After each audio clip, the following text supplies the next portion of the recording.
ನಮಸ್ಕಾರ.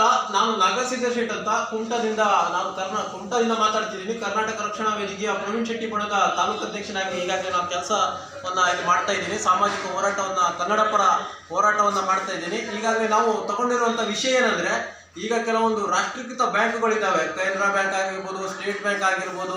ಅವ್ರು ಯಾವ್ದಾವುದೋ ರಾಜ್ಯದಿಂದ ಕೆಲಸಗಾರರಿಗೆ ತಂದು ಹಾಕ್ತಾರೆ. ಅವ್ರಿಗೆ ಏನಾಗ್ತದೆ ಅಂದರೆ, ಭಾಷೆಯ ಒಂದು ಸ್ಪಷ್ಟೀಕರಣ, ಭಾಷಾ ಹಿಡಿತ ಯಾವುದೋ ಒಂದು ಗೊತ್ತೇ ಇರೋದಿಲ್ಲ ಅವರಿಗೆ. ಯಾವ್ದಾವುದೋ ರಾಜ್ಯದವ್ರಿಗೆ ತಂದು ಯಾವ್ದಾವುದೋ ರಾಜ್ಯದವ್ರಿಗೆ ಹಾಕ್ತಾರೆ.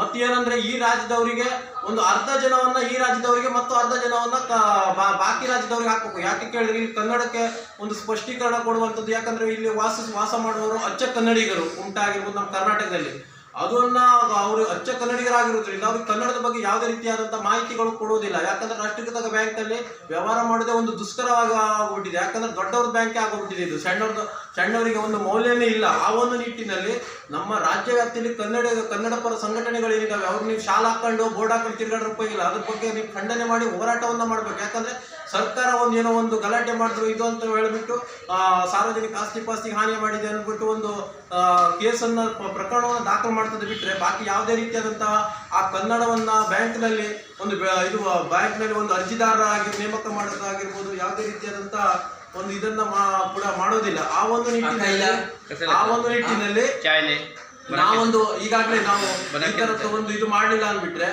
ಮುಂದಿನ ದಿನದಲ್ಲಿ ನಮ್ಮ ಕನ್ನಡದ ಬಗ್ಗೆ ಇದು ಒಲವನ್ನ ತೋರ್ಲಿಲ್ಲ ಅಂದ್ಬಿಟ್ರೆ, ಮತ್ತು ಮುಂದಿನ ದಿನದಲ್ಲಿ ಬೋರ್ಡ್ ಏನು ನಮ್ಮ ಕನ್ನಡಿಗರು ಅಲ್ಲಿ ನೇಮಕ ಮಾಡಿಲ್ಲ ಅಂದ್ಬಿಟ್ರೆ, ಮುಂದಿನ ದಿನದಲ್ಲಿ ಉಗ್ರ ಹೋರಾಟವನ್ನ ಮಾಡಿ ನಾವು ಕಾನೂನನ್ನ ಕೈಗೆತ್ಕೊಂಡ್ರೆ ಅದಕ್ಕೆ ನೇರ ಹೊಣೆ ಸರ್ಕಾರ ಆಗ್ತದೆ. ಯಾಕಂದ್ರೆ ಸರ್ಕಾರ ಏನು ಬಿಟ್ಟಿ ಭಾಗ್ಯ ಕೊಡೋದ್ರಲ್ಲಿ ಬಿಸಿ ಇದೆ. ಯಾಕಂದ್ರೆ ಈ ಬ್ಯಾಂಕ್ನವರು ಲಕ್ಷಗಟ್ಟಲೆ ರೂಪಾಯಿ ಪಗಾರ ತಗೊಂಡು ಹೊಟ್ಟೆ ಒಂದು ದೊಡ್ಡ ಮಾಡ್ಕೊಂಡು ತಿಂದು ಉಂಡ್ಕೊಂಡು ಆರಾಮ್ ಮಾಡ್ಕೊಂಡು ಮಲಿಕೊಂಡು ಬಿಟ್ರೆ ಬಾಕಿ ಯಾವುದೇ ಆದಂಥ ಕೆಲಸವನ್ನ ಕೂಡ ಒಂದು ಜನರ ಬಗ್ಗೆ ಚಿಂತನೆ ಕೂಡ ಇಲ್ಲ. ಯಾಕಂದ್ರೆ ಅವ್ರು ಹೊಟ್ಟೆ ತುಂಬೋಗ್ಬಿಟ್ಟಿದೆ. ಯಾಕಂದ್ರೆ ಪುಕ್ಕಟ್ ಸ್ಯಾಲರಿ ಬರ್ತದೆ ಅವರಿಗೆ.